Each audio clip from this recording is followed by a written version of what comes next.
Hello everyone, and welcome to our evening of psychological suspense. I'm Poppy, Publicity Director at Pushkin Vertigo, and I am delighted to be here in celebration of the publication of The Eighth Girl by Maxine Mei-Fung Chung. I'm also delighted to welcome alongside Maxine, Sunday Times bestselling author of Blood Orange and The Lies You Told, Harriet Tyce. We are huge fans of Harriet's writing at Pushkin Vertigo, and I would urge you to get your hands on copies of both of these fabulous, explosive novels. I'm shortly going to hand over to Will, who'll be chairing the event for the evening. But before I do, let me give his latest book a shout out. The Last Thing Left to Burn is out now and has been described as Misery Meets Room by Marion Keyes. And it's brilliant, and I raced through it in a single day. And now Harriet Wade, Maxine's editor, is going to say a few words. Hi everyone, I'm Harriet, the editor of Pushkin Vertigo. I really want to second the recommendations for Will and Harriet's work. They're brilliant. But I'm thrilled to be here with you to mark the publication of The Electric Eighth Girl. When this novel landed in my inbox, I was absolutely hooked. It's a novel that just is so engrossing, it swallows you whole. In Alexa, Maxine has created a highly nuanced and complex protagonist, and it's a really sensitive portrait of a woman at a precarious time in her life. And we had to publish it. It's exhilarating and compelling, and it's an expert examination of mental illness, trauma, and misogyny. It's all wrapped up into one hugely page-turning and thrilling package. The Eighth Girl has fans including Clare Mackintosh and Adam Hamdy, and it has been optioned for Netflix. It's available at a discounted price for attendees of this event only from the Pushkin Press shop online. I'll ask one of my colleagues to pop that link and discount code, which expires tomorrow, into the event discussion now. Final few bits of housekeeping. The event will be just under an hour long and will involve conversation between authors and also a section for audience Q&A. If you have any questions, please pop them into the discussion box and our panelists will get to them as and when. Thank you so much for attending this evening. We hope you enjoy. Now over to Will. Thank you, Harriet and Poppy. And I want to wish everyone a very warm welcome. Good evening.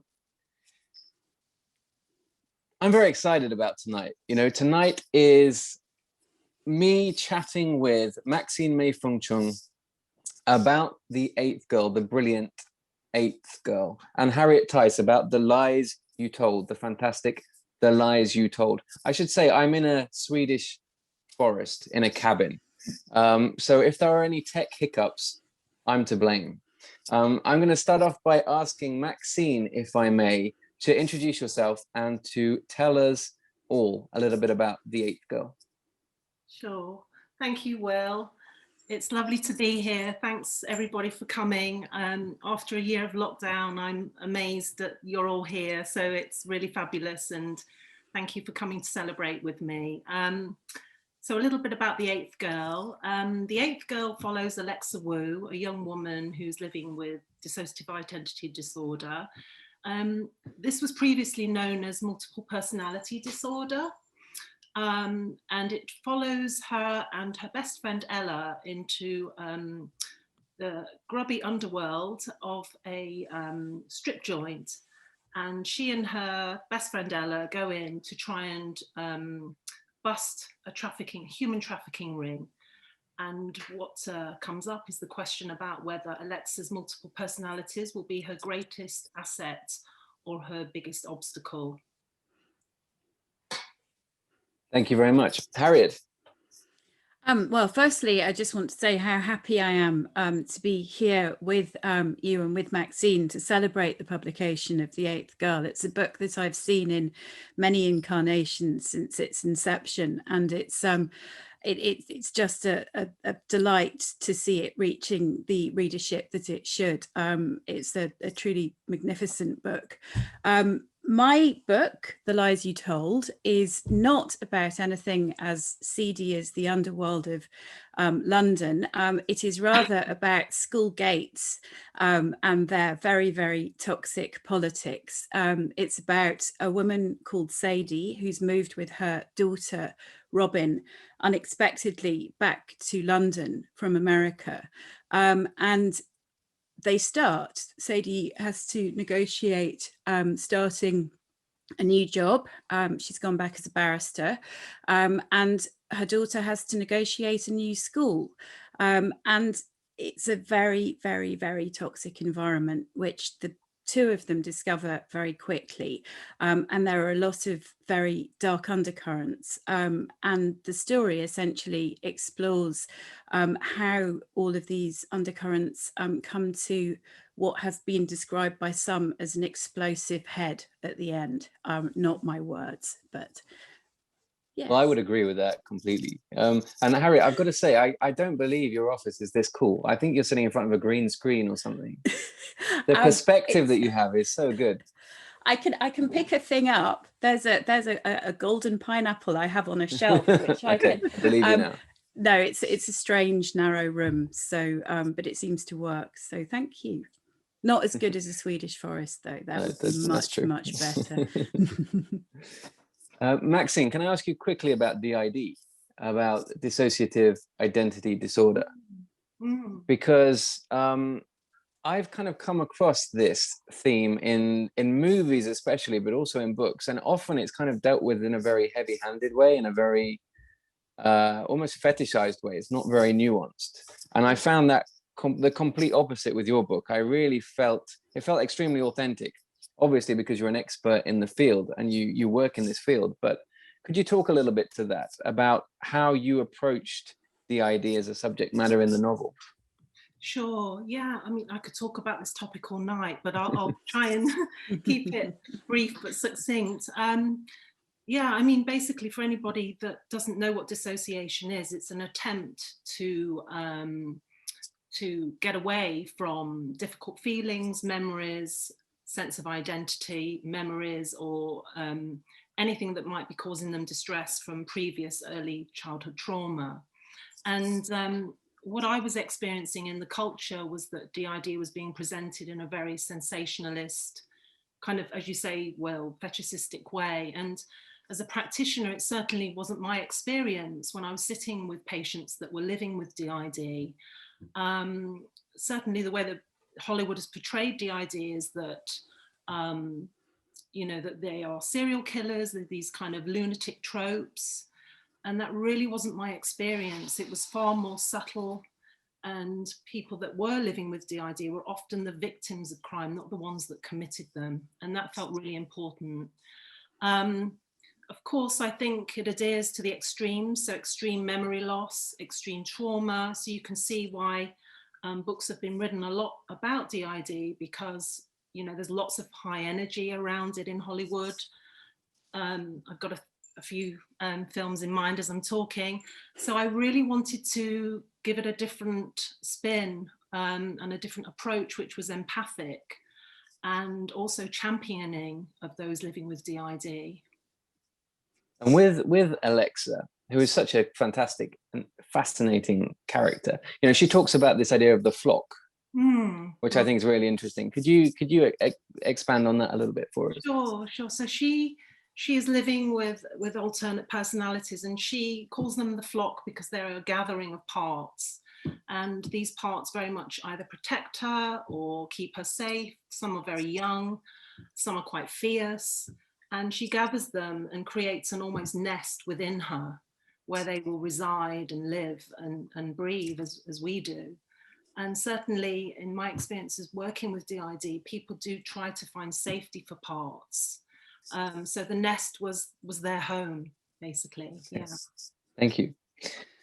Harriet, the beginning of your novel, I feel like I can't talk too much about the end of your novel, but the beginning of your novel, this kind of interesting opening with Sadie kind of arriving in London and having this really unusual kind of multi-generational legacy thing that she has to deal with, and this school and this old kind of cold house. Could you talk about that kind of introduction to the story and how we enter this story?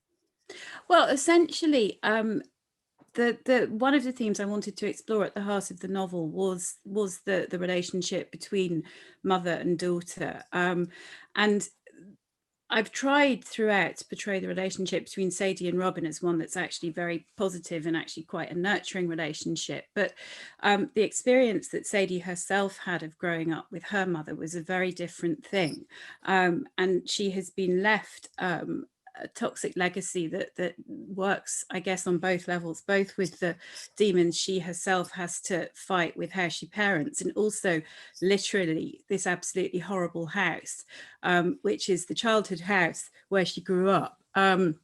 Which is the sort of, I picture it as a house I drive sometimes past in Camden, so one of those multi-level early Victorian sort of houses which are covered in ivy and everything's kind of peeling and it's just really cold and horrible, and the kind of place that you just would want to get as far away from as you possibly can. And in fact, in Sadie's case, she went to America.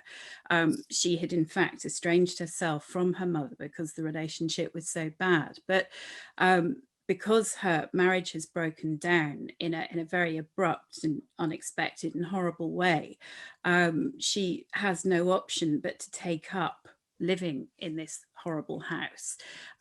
She's jobless, she's moneyless, and she has this house that she can go to, which is no refuge at all, and it carries the condition that school fees will be paid and the house will be theirs as long as the daughter goes to this school, which the mother was obsessed with, because it's a very high achieving place.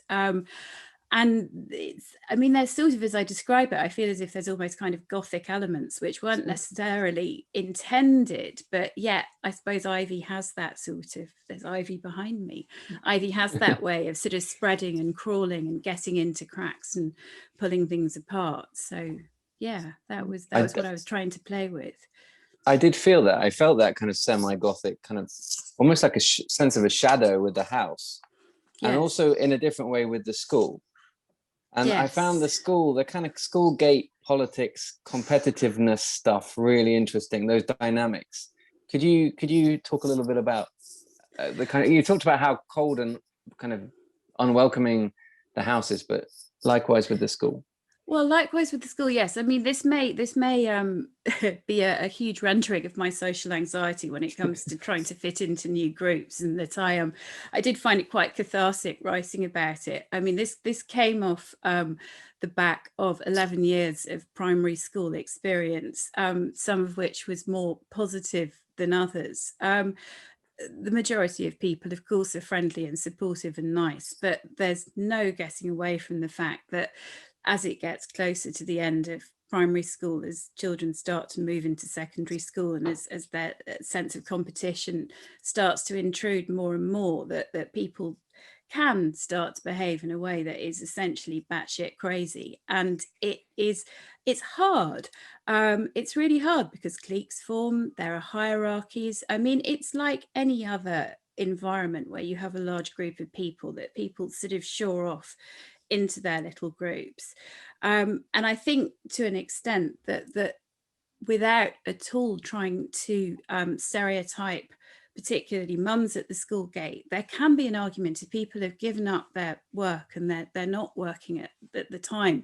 In a way, they almost use the school as a substitute for what would have been their work life. And so it sort of turns into this weird sort of office politics and the PTA and the Parents Association. And of course, the book is a caricature of what the reality, I mean, nothing as bad as this happened in my book. But yet, if you read about some of the stuff around American universities and entrances where children are being, that there was that absurd case where the girl was said to be part of a rowing team and photographed on a Concept 2 rower in her parents' basement.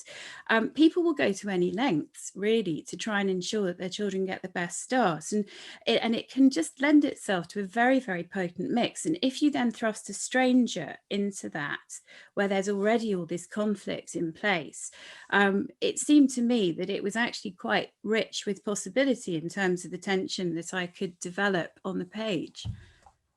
I definitely, I felt that. I felt that tension, and I think we all kind of know that kind of school gates tension, whether we were at school when we felt it or whether we were picking up a kid. And you touched there upon like the relationship in the novel, the mother-daughter relationship in the novel, and with Maxine, you have this fantastic friendship relationship between Alexa and her best friend. Could you both talk a little bit about that, about how important it was, because I think they're so well drawn, so well rendered, those relationships. They're so real to me as a reader, you know. Could you talk a little bit about your thoughts when you went into planning and plotting, if you do plot the stories, about how central those relationships were?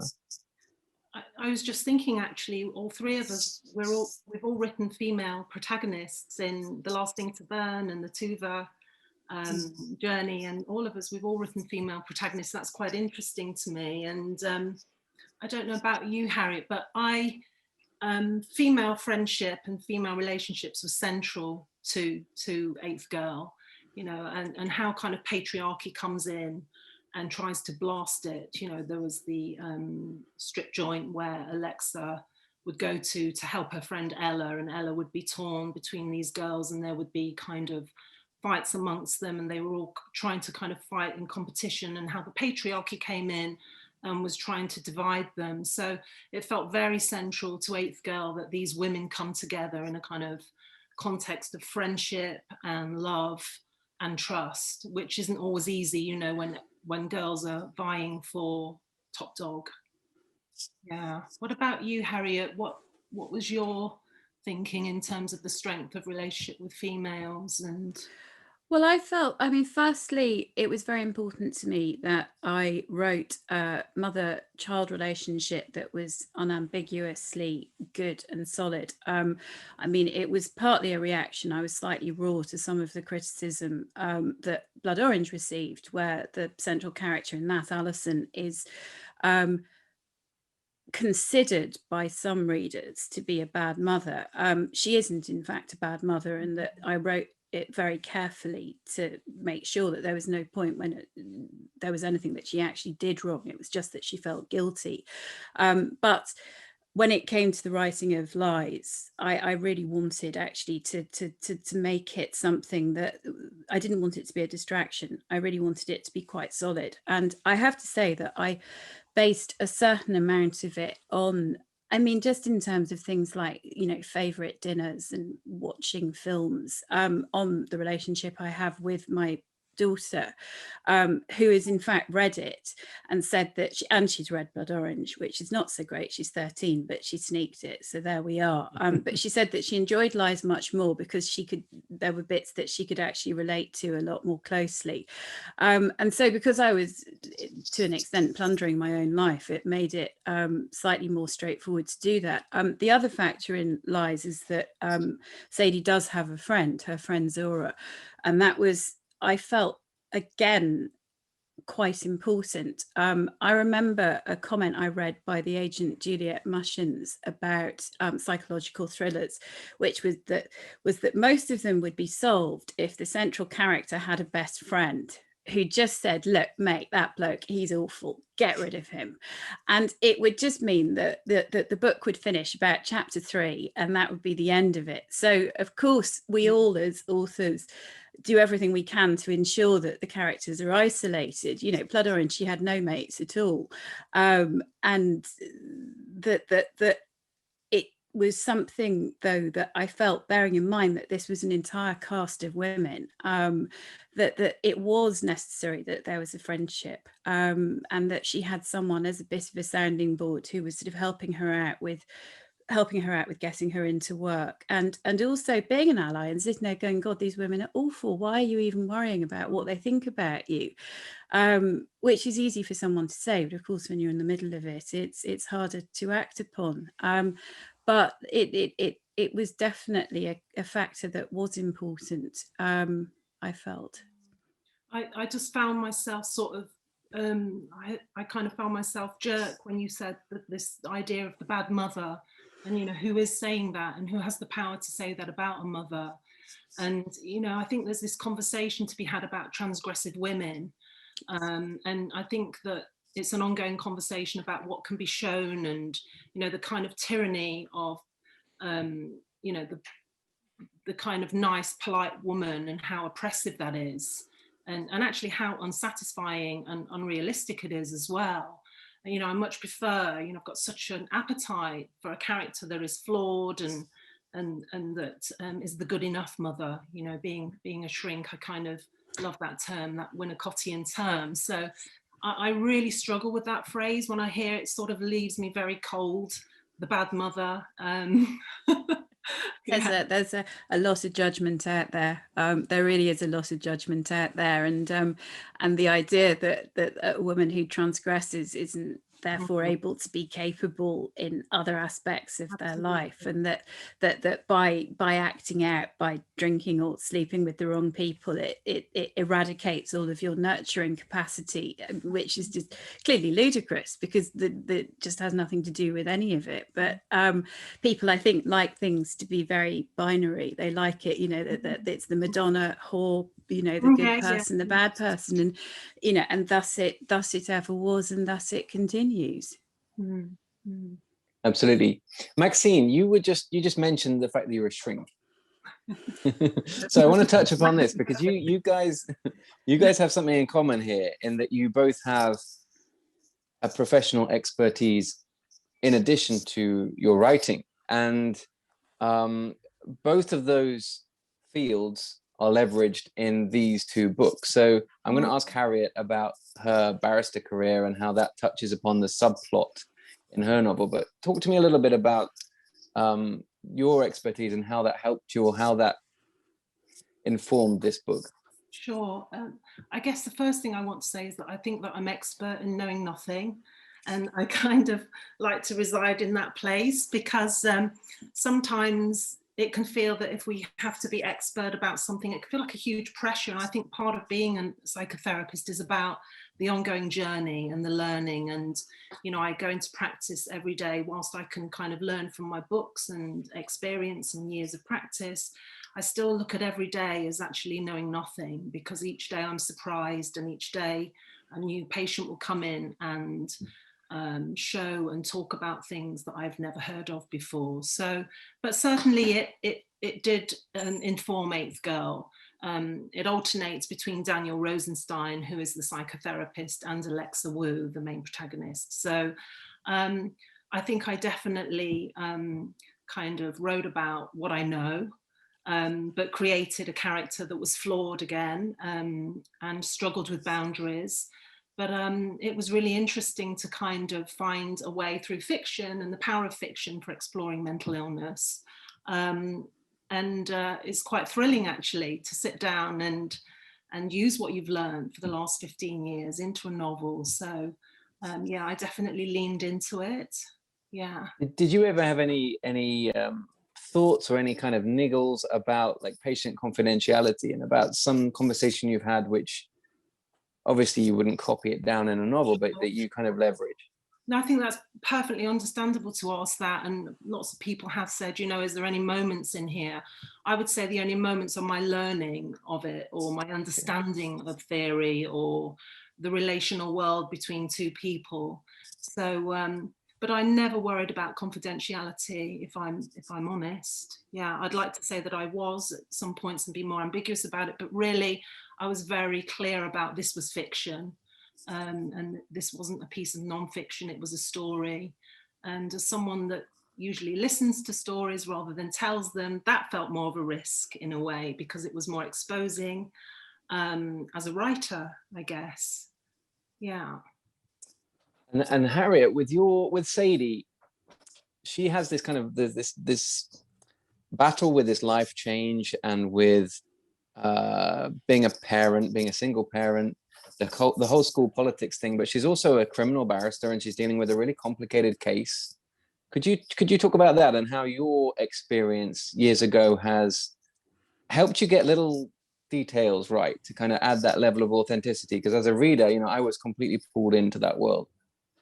Well, I'm glad to hear that. I'm beginning to stretch the bounds of my knowledge, I think it's fair to say, because I left the bar over 15 years ago, and there have been a huge number of well, I say huge, there have been some advances. I mean that cases are now much more digitized, and you wouldn't be sort of fighting through the same amount of paperwork.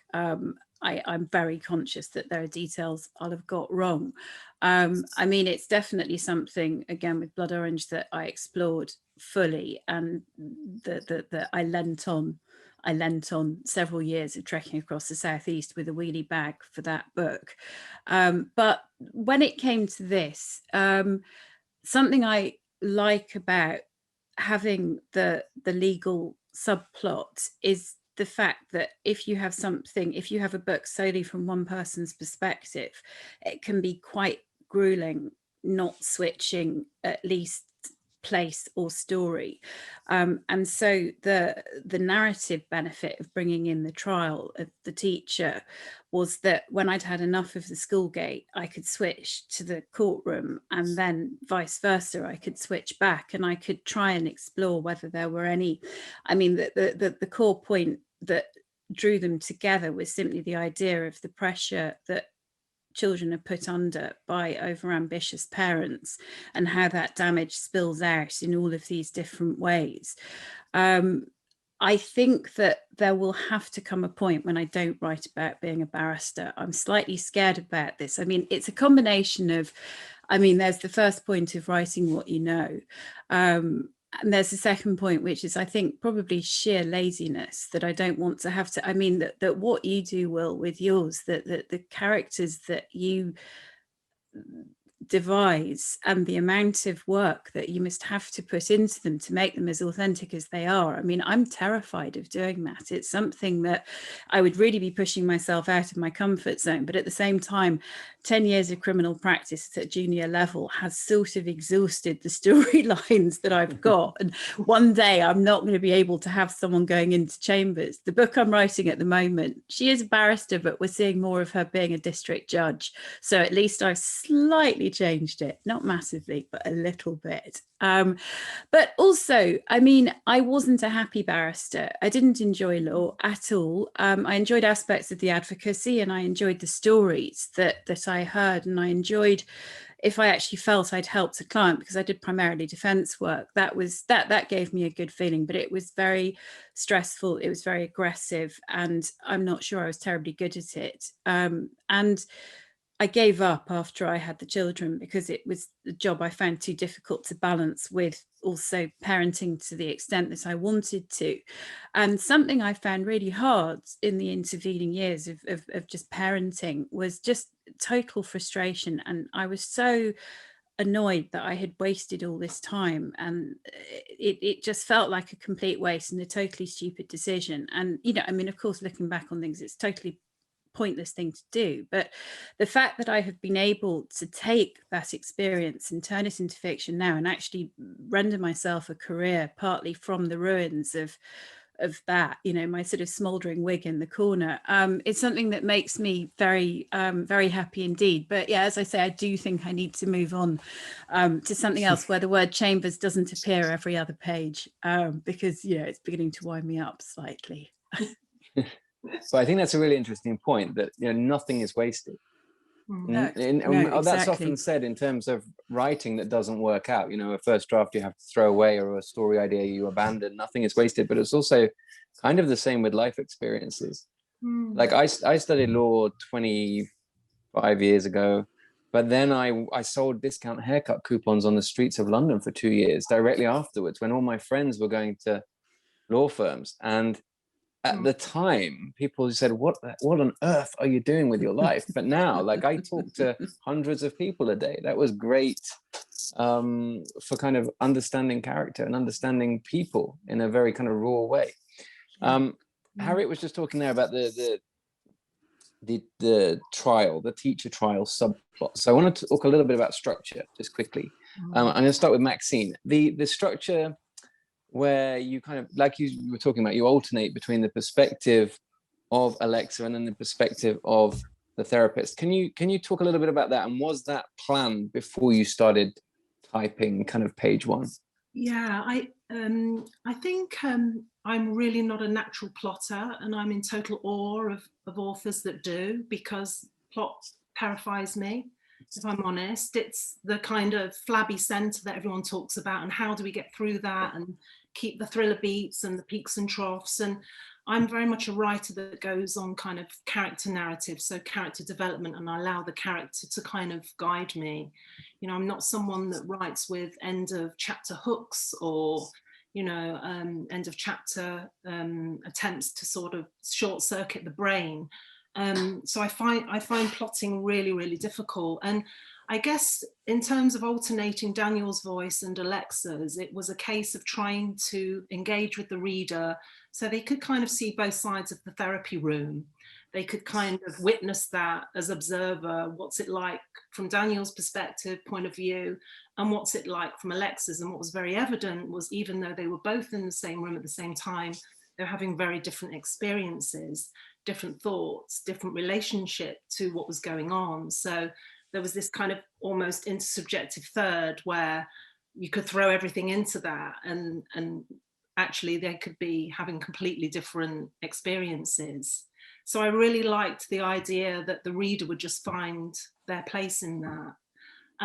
But yeah, I'm far more comfortable if we're talking about coming out of comfort zones. I would be kind of slightly terrified, you know, if you're coming away from law, Harriet, and well, maybe if you're coming out of the forest, I'd be pretty terrified of coming out of the analytical framework. So yeah. Talking of analytical frameworks, like when I pictured their room in the book, the therapist room, I kind of saw the Tony Soprano therapist room. That's probably a terrible thing to say and an awful cliche that you hear, but because the lens was kind of like me as a reader watching the two of them facing each other. Yeah, that's interesting. Yeah, I had it quite bare in my mind. My own practice is very different to that. It's, you know, got lots of flowers and vases and books and pretty crammed. I like it to be a home from home so people can come and feel very comfortable. There's a couch, but people rarely lie on it. I encourage really people to sit opposite me, so there's a leveling of mutuality and alliance together.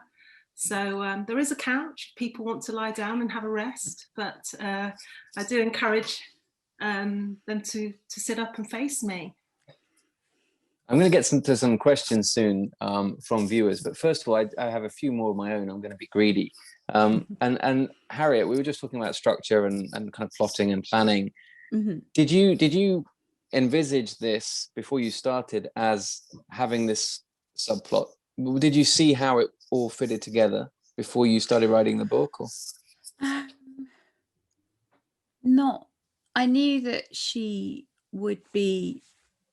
I knew that there would be the school. I knew the school line, actually. That was the first thing that came. Was more or less what the storyline was going to be there. I knew that she needed to have a job, because I thought that you couldn't have the whole book set at the school gate, or at least I couldn't have written it to make it compelling enough, because it was just that would have been too much of a stretch. And then I thought, actually, there could be, it's not that there are parallels between what's happened in the trial with what those children are going through, but there is a sort of development, which is that when you have parents who are primarily concerned with their own ambition and their children are simply tools to further their ambition rather than being treated as children in their own right and what their hopes and dreams might be, then one of the natural conclusions is that there'll be a breakdown in the relationship between parents and child, which will then open the child up to the possibility of being groomed by someone unscrupulous. So that was where I sort of saw it tying together. I mean, it's a loose tie, but there is just a sort of cause and effect going on there. And the more I thought about it, the more I thought it was just rather an interesting thing to do. And yeah, when I got bored, I switched over chapters, and that was quite fun too, because, you know, they were two really completely different things, but yet they all sit within her head. So it tied it together in that way. Do you ever think about like the next generations, the kind of the legacy going forwards in terms of any of the characters or the house itself? It's much nicer now. They've done it up. They've exorcised it. They've exorcised it, and they've sorted it out. And I think they've also realised that once they've got, you know, that with things sorted out, they don't necessarily need to be bound by the toxicity, because you can actually break unreasonable clauses in wills if you're not in a panic. If you can actually sort of sit there and work it out. And I think that that much nicer schools and much nicer friends, and the house is just going to be clean and not smelling. That's how I sort of see it in my head anyway. And no ivy. They've got rid of all the bloody ivy. That's good. That's good. I'm glad to hear that. let me ask like a slightly left of or I'm going to do a U-turn type thing and just ask a completely different kind of question about the pandemic, or about traveling through fiction, traveling through reading. Because, you know, I haven't left my swamp in this moose forest now for a year, which is weird, because I normally kind of leave every month or every few weeks to do an event somewhere. And I miss London so much, so incredibly much. And I traveled to London through both of your books, which I loved. And I find myself reading so many more books now that are set in London. I'm just kind of pulled in very, very quickly, because I miss it. And that's the only way any of us can experience that at the moment. So how big a deal was setting the books in London for you? Like, where was that a natural thing? Was that a given from the beginning, or did you have various different options? Maxine, let's start with you. Yeah, I'm really interested in that notion of traveling, because obviously we've all been in pandemic for over a year now. And so, you know, what books we choose to travel. And I've been reading a lot of poetry in lockdown, and particularly Ocean Vuong, and I found that maybe the balm of his words and his rhythmic sentences have been something that I've wanted to travel with. So it's really interesting in just thinking where we travel. But with regards to Eighth Girl, I had wondered about New York. It was either kind of based in New York or London, and then I thought it was just going to be so much easier to research London. And I kind of toyed with this idea of the East End. I thought about Soho and various places, and went round and researched and looked and just kind of got a feel for the places. And I kind of like the idea. So the club is based in the East End, and it's called the Electra, which is based on Freud's The Electra Complex. So I kind of like that idea of taking something that was formulated over 100 years ago and throwing it back into Old Street, and just that kind of juxtaposed idea of Freud meeting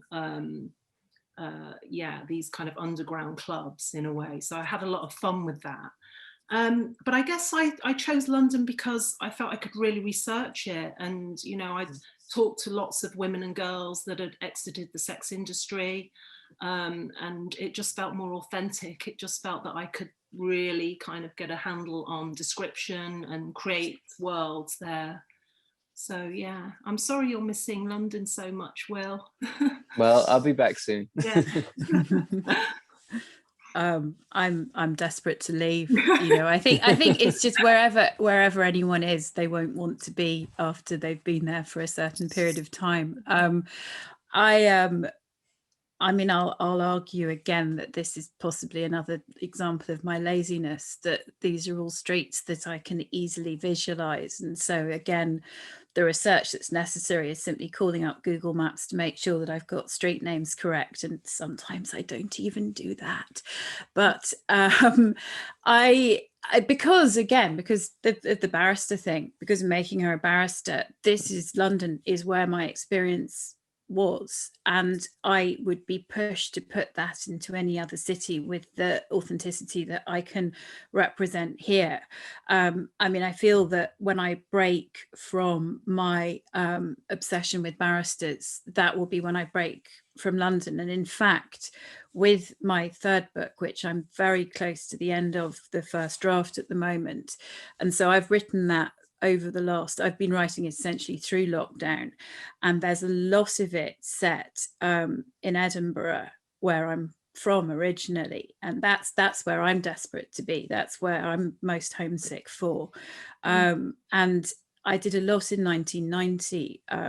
Is happening in 1990 in Edinburgh, and the escapism of writing that has just been an absolute joy just to get out of this time and place, to be somewhere completely separate. And in fact, I found once I was able to start reading again at the beginning, last year, because for a period of time I just, that we were all doom scrolling, I'm sure, and just reading the news and the news and the news.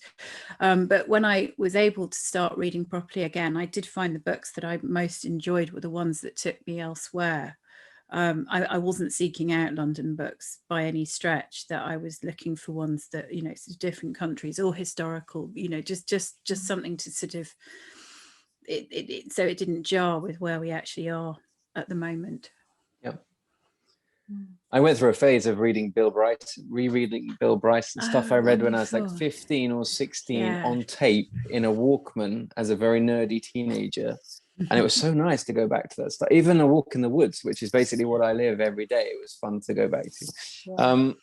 We've had a question about routine, writing routine. I think this is really interesting for me as well as everyone else. So could you both tell us a little bit about your routine? How on earth do you write books? Yeah, it's a good question, isn't it? How to be the good enough mother and write.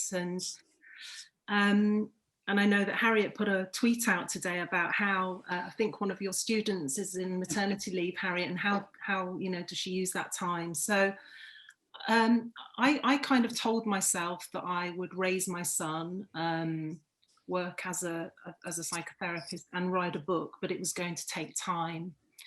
And I kind of had to make a kind of peace with myself because of that.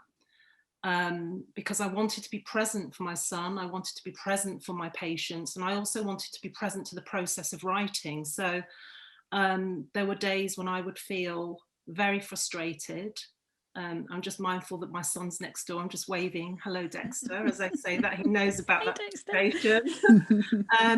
So whilst there was frustration and wishing there were longer hours in the day, maybe more days in the week, I tried to turn that frustration into fuel.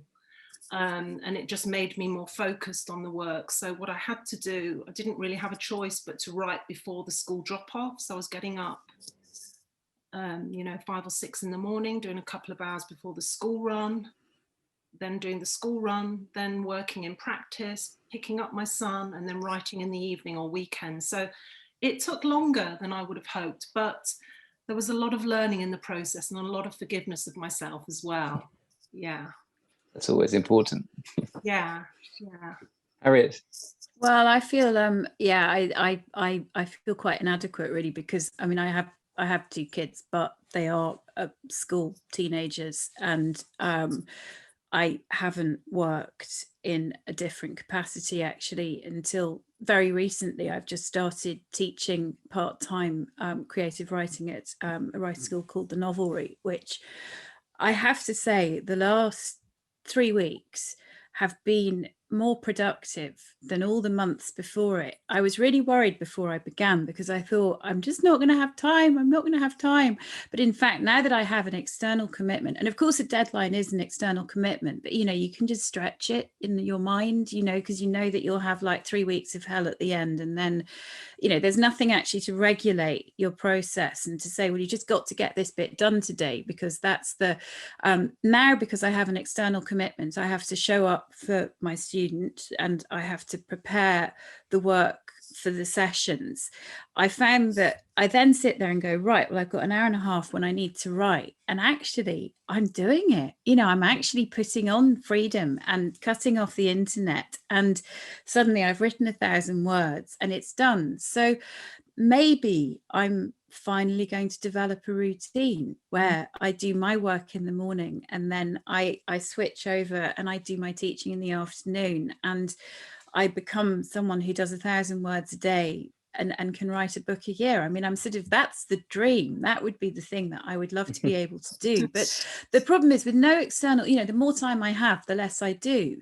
And I can spend, I think it's called buffering. I'll spend like 6 hours switching between Twitter, Instagram, Facebook, Guardian website, Daily Mail website, Times, all of it, over and over, and I just never start working. And it's like not opening a letter or not dealing with your tax return.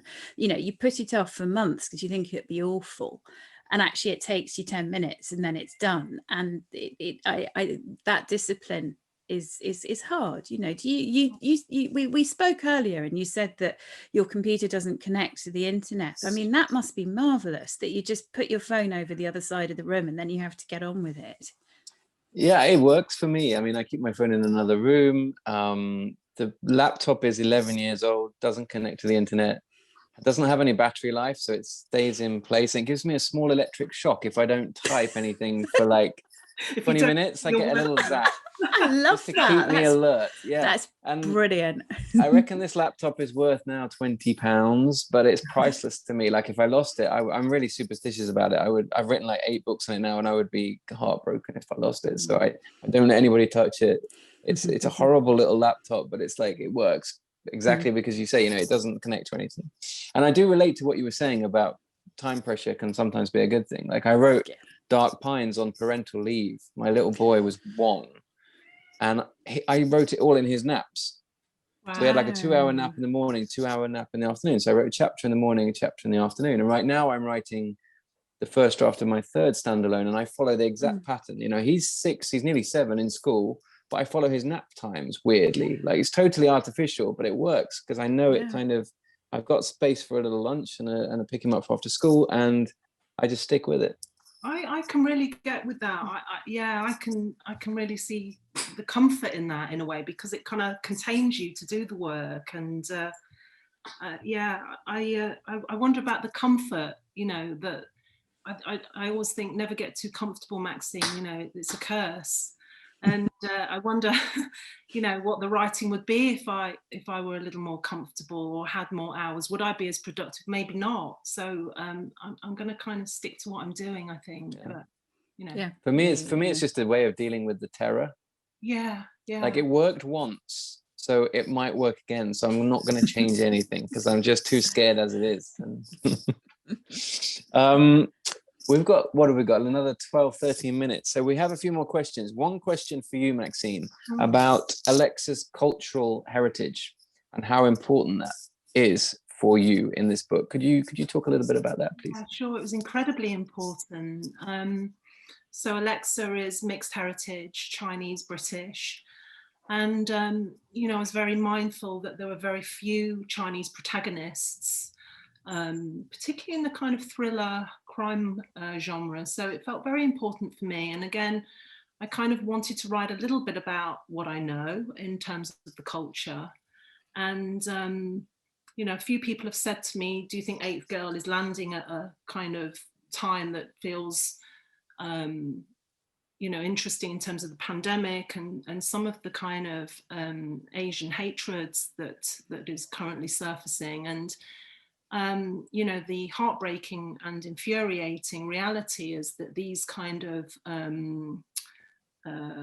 you know, microaggressions and also, you know, some of the stigmas around mental illness, they've always lain beneath the veneer of our living, and they're erupting now. So in a way, I felt that, you know, it is quite timely, but I think these are also timeless issues that I've tried to portray. So yeah, it felt very important for me. And I think these issues are so important and so complex. Yeah. That for me, like if I try and read about it in nonfiction, it's difficult to get a handle on it because a lot of those texts are for kind of experts or people deep within that field. Whereas to read it or to understand it through fiction, through your book, really helped me as a reader, as a human, because it enabled me to kind of step into a character's shoes and explore that world and try to understand it better. Thank you, Will. Yeah, that means a lot to me. Thank you. There's another great question here, which I think is pertinent to any writer, which is, what do you do when you get stuck? So we can all talk about that a little bit. Maybe Harriet can start or kick us off. But what do you do when you get stuck? Oh, I decide it's the worst thing in the world, that it's terrible. There's just no point continuing, and I walk away. I just don't look at it. For sometimes if the sticking is really bad, I might even take as much as a week off, and I read. actually. I just think, because I've got a lovely huge pile of proofs to read, and I go off and I read, because by looking at other people's work, it gives you ideas, it just gives you ideas in terms of, how something's structured, or what they've done with a character, or any of that. And I think that I have got better at not forcing it. I think that, it was much more distressing. And now I do have a kind of innate faith at the end, I will come up with a solution, and it will present itself at at the oddest of times, normally when I'm doing the washing up or something. But it's actually, I think, almost in a way, I'm trying to play a trick on myself, that I'm sort of telling the stress bit of my brain, it's okay, we're just stopping, we're not doing this anymore. And then it's still going on underneath, and you just go for enough walks and try and de-stress a bit, and then it tends, some sort of solution presents itself.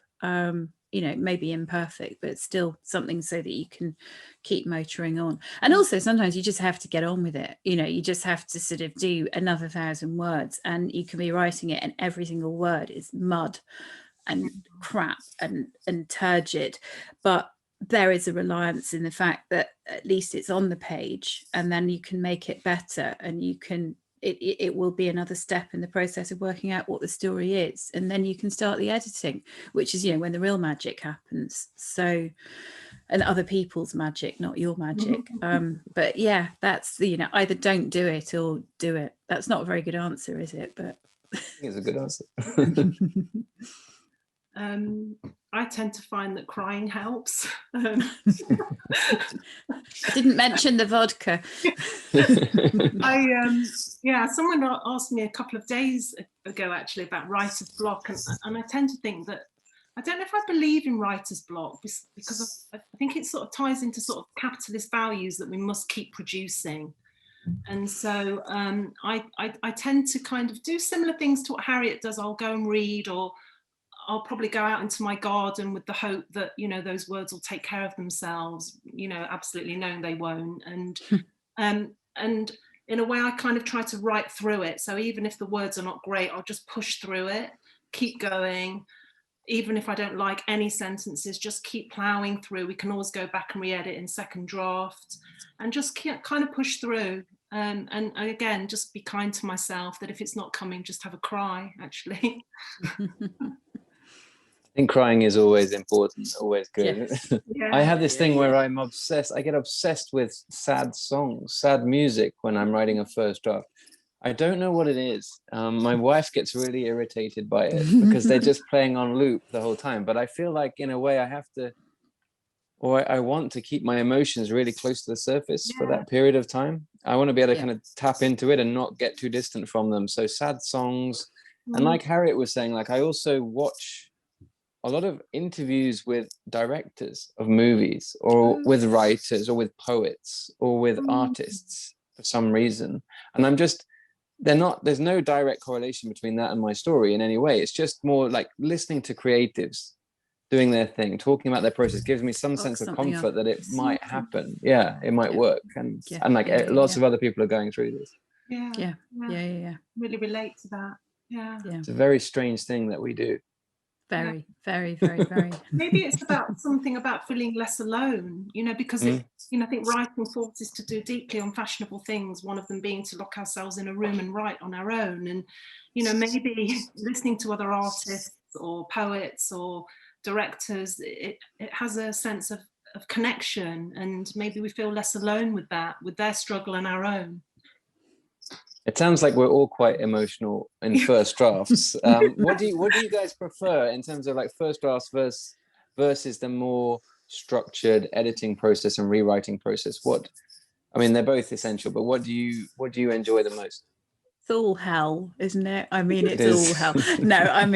I don't know. It's funny, isn't it? I think that it's the thing I like best is something that can happen in either first draft or edit. It's when you've cracked it, and it doesn't happen terribly often, but when there's been a significant problem and you suddenly resolve whether it's the voice or the plot point or the character that just and then those moments that you get of like, oh yes.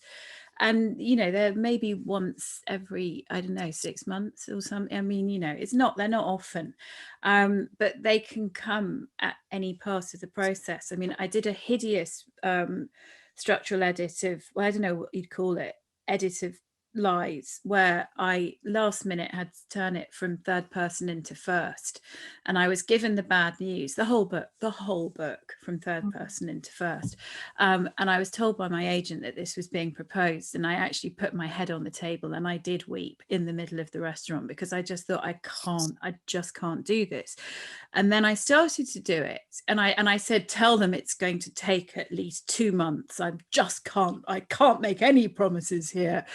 And then I started to do it, and actually, you know what, it took me a week, because it was absolutely right.